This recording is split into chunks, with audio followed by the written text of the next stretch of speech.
Hello বন্ধুরা, দেব নেচারে আপনাদের সবাইকে স্বাগত। আমি আজকে একটা গল্প নিয়ে চলে এসেছি আপনাদের মাঝে। আপনাদের যদি এই গল্পটি ভালো লাগে তাহলে আমার চ্যানেলটিকে সাবস্ক্রাইব করে পাশে থাকার অনুরোধ রইল। চলো তাহলে শুরু করছি গল্পটা। আজকের গল্পের মেন টপিক হলো কৃষ্ণ লীলা। বৃন্দাবন ও গোকুল ছিল আনন্দ আর ভালোবাসার স্থান, যেখানে মা যশোদা ও নন্দ মহারাজের ঘরে বিরাজ করতেন স্বয়ং ভগবান শ্রীকৃষ্ণ। কিন্তু দেবত্বের আড়ালে তিনি ছিলেন এক দুষ্ট চঞ্চল শিশু। তার প্রধান লীলা ছিল মাখন চুরি। গোপীদের ঘরে রাখা দই, দুধ আর ননি মাখন চুরি করাই ছিল তার নিত্যদিনের কাজ। প্রতিদিন দুপুরবেলা যখন গোপীরা ঘরকন্যায় কাজে ব্যস্ত থাকত, কৃষ্ণ তার সখাদের নিয়ে সিঁধ কেটে মাটির হাঁড়ি ভেঙে, এমনকি উঁচুতে ঝোলানো মাখনের ভাঁড় ভেঙেও মাখন চুরি করে খেত। কখনো কখনো সে বানরদেরও মাখন বিলিয়ে দিত। তার এই দুষ্টুমিতে গোপীরা প্রথমে বিরক্ত হলেও কৃষ্ণের প্রতি তাদের নির্মল বাৎসল্য ভালোবাসার কারণে তারা রাগ বেশিক্ষণ ধরে রাখতে পারত না।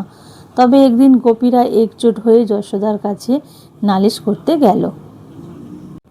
গোপীরা যখন সমস্ত অভিযোগ জানালো, মা যশোদা বুঝতে পারলেন যে তার ননিচোরা গোপালের দুষ্টুমি এবার সীমা ছড়িয়েছে। তিনি স্থির করলেন আজ তিনি কৃষ্ণকে শাস্তি দেবেন। মা যশোদা একটি লাঠি হাতে কৃষ্ণের সন্ধানে গেলেন। কৃষ্ণ ভয় পেয়ে দৌড়ে পালাতে শুরু করলো, কিন্তু কতক্ষণ আর মায়ের বাৎসল্য থেকে পালানো যায়। অবশেষে যশোদা তাকে ধরে ফেললেন। যশোদা বললেন, আজ তোর চুরি করা মাখনের শাস্তি তোকে পেতেই হবে। আজ আমি তোকে বেঁধে রাখবো, যাতে আর দুষ্টুমি করতে না পারিস। যশোদা রান্নাঘরের একটি ভারী কাঠখণ্ডের শিলনোড়ার সঙ্গে কৃষ্ণকে বেঁধে রাখার জন্য একটি দড়ি নিলেন। কিন্তু যেই তিনি বাঁধতে গেলেন, দেখলেন দড়িটির 2 আঙুল কম পড়ল। তিনি আরও দড়ি নিয়ে আসলেন এবং সেটিকে প্রথম দড়ির সঙ্গে জুড়ে দিলেন। এবার নিশ্চয়ই হবে, কিন্তু না, আবারও দড়িটি 2 আঙুল কম পড়ল। এভাবে যশোদা গোকুলের সমস্ত দড়ি এনে জোড়া লাগালো।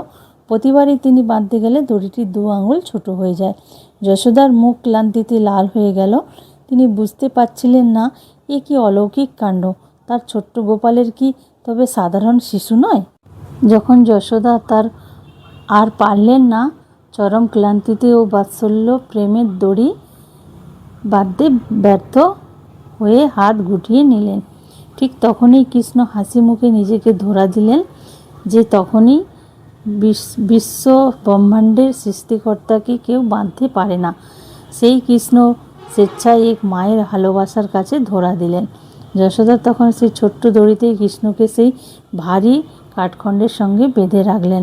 এই ঘটনার পর থেকেই শ্রীকৃষ্ণ দামোদর নামে পরিচিত হন। দাম মানে দড়ি আর উদর মানে পেট, অর্থাৎ যিনি মায়ের ভালোবাসার দড়ি দিয়ে পেটে বাঁধা পড়েছেন। এই লীলার গভীরতম নীতিশিক্ষাটি হলো ঈশ্বর বা পরমাত্মাকে কেবল প্রেম ভক্তির দ্বারাই বাঁধা যায়। দড়িটি প্রতিবার যে 2 আঙুল কম পড়ত, আর একটি প্রতীকী অর্থ আছে। এই লীলা শিক্ষা দেয় যে কেবল মানুষের একার চেষ্টায়, একটি আঙুলের প্রচেষ্টায় ঈশ্বরকে পাওয়া যায় না। আবার শুধু ঈশ্বরের কৃপায় জন্য হাত গুটিয়ে বসে থাকলে চলে না। মানুষ যখন তার সবটুকু শক্তি দিয়ে ভক্তি সহকারে চেষ্টা করে, তখন ভগবান সন্তুষ্ট হয়ে তার কৃপা বর্ষণ করেন, আর তখনই সেই প্রচেষ্টা পূর্ণতা পায় এবং ভক্ত ঈশ্বরকে নিজের হৃদয়ে বাঁধতে সমর্থন হয়।